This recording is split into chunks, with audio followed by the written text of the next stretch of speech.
नमस्कार। करता था तो क्यों रहा, अब करी क्यों पछताए, बोए पेल बबूल का तो अम्बुआ कहाँ से खाए। मित्रों, हमारे जीवन में जो कुछ भी हम प्राप्त करते हैं उसका अगर वह अच्छा होता है तो उसका श्रेय हम अपने आप को देना चाहते हैं कि मेरी वजह से ये हुआ, और अगर कुछ बुरा होता है तो हम चाहते हैं कि उस जो भी हमने अचीव किया है उसका श्रेय हम किसी ना किसी के ऊपर मढ़ दें, उसका दोष किसी और के ऊपर मढ़ दें कि इस परिस्थिति के कारण या इस सिचुएशन के कारण या इस मनुष्य के कारण ये मेरे साथ हो रहा है। जो अगर बुरा हुआ है और कुछ अच्छा हुआ है तो ये तो मेरे कारण हुआ है, मैंने किया है, मेरा सारा श्रम था, मेरी सारी उपलब्धि है, ये इसका कारण मैं हूँ। वास्तविक में जो भी आपके साथ हो रहा है उसका कारण आप ही हैं, यह सत्य है, चाहे वो बुरा हो या अच्छा हो। आपको एक एग्जांपल देके समझाता हूँ। एक बार की बात है, एक मनुष्य था और उसके कर्म बहुत खराब थे। मतलब चोरी चकारी, झूठ बोलना, डाका डालना, जुआ खेलना, ये सब कार्य करता था। और एक बार किसी में पकड़ा गया और उसको उम्र कैद की सजा हो गई। और जब उसे सजा हुई तो उसके 2 बालक थे और जज साहब ने उनसे सोचा कि अब इन 2 बालकों का क्या होगा, परंतु उन बालकों को उन्होंने अनाथ आश्रम में के हाथ में दे दिया और सौंप दिया।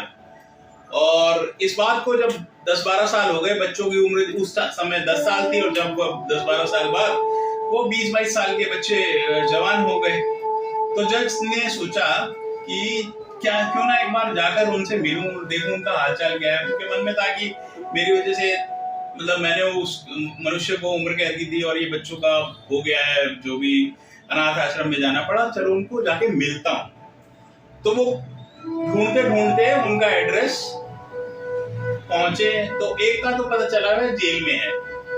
तो जज साहब गए उससे मिलने। प्रश्न यही है, उन्होंने पूछा, अरे तुम्हारी यह स्थिति कैसे हो गई? तो उसका जो बच्चा था, जो बड़ा हो गया था, तो वह किसी जुर्म की वजह से वो अंदर गया। तो उसका उत्तर था, माननीय, ये जो मेरे पिता थे, अगर इस तरह के पिता होंगे या इस प्रकार का किसी के पिता का आचरण होगा तो आप क्या समझते हैं उनकी औलाद का क्या होगा? वो भी उसी तरह से रहेगी।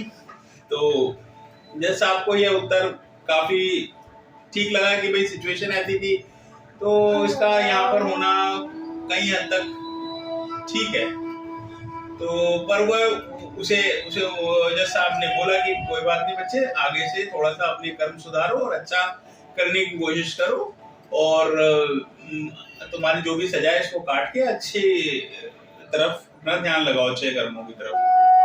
वहां से निकलकर वह अब दूसरे बच्चे को तलाश रहे थे, तो उनके किसी सोर्स ने उनको दूसरे बच्चे का भी एड्रेस दे दिया। तो जब वो वहां पहुंचे तो एक बहुत शानदार कोठी में वह पहुंचे, तो देखा तो अरे ये इस बच्चे का घर है, जो एड्रेस दिया हुआ था। तो वो मिलने पहुंचे तो देखा कि वह बच्चा एक पुलिस ऑफिसर लगा हुआ है।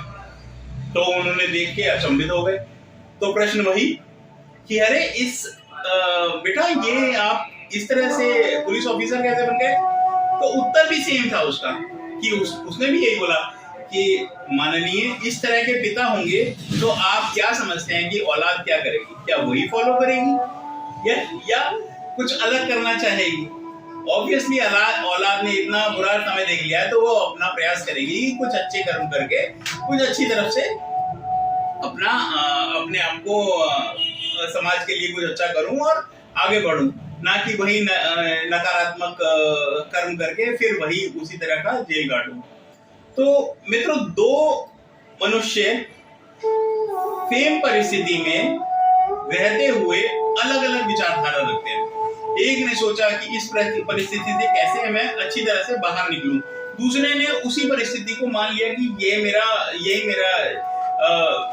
सौभाग्य है और यही मेरे साथ होना चाहिए, और वही उसी परिस्थिति के अनुसार उसने गलत कर्म किए और वह अलग दिशा में चला गया। तो मित्रों, जो परिस्थिति होती है वह अनुकूल या प्रतिकूल नहीं होती। आपकी विचारधारा, आपकी दृष्टि उस परिस्थिति को लेकर क्या है, वही आपका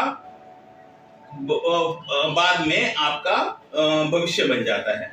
तो मेरा विचार ये है कि जब भी किसी तरह की इस नेगेटिव परिस्थिति आती है तो हमें अपना ध्यान अपने कर्म जो है पॉजिटिव डायरेक्शन में लगाने चाहिए, सकारात्मक दिशा में लगाने चाहिए, समाज कल्याण में लगाने चाहिए।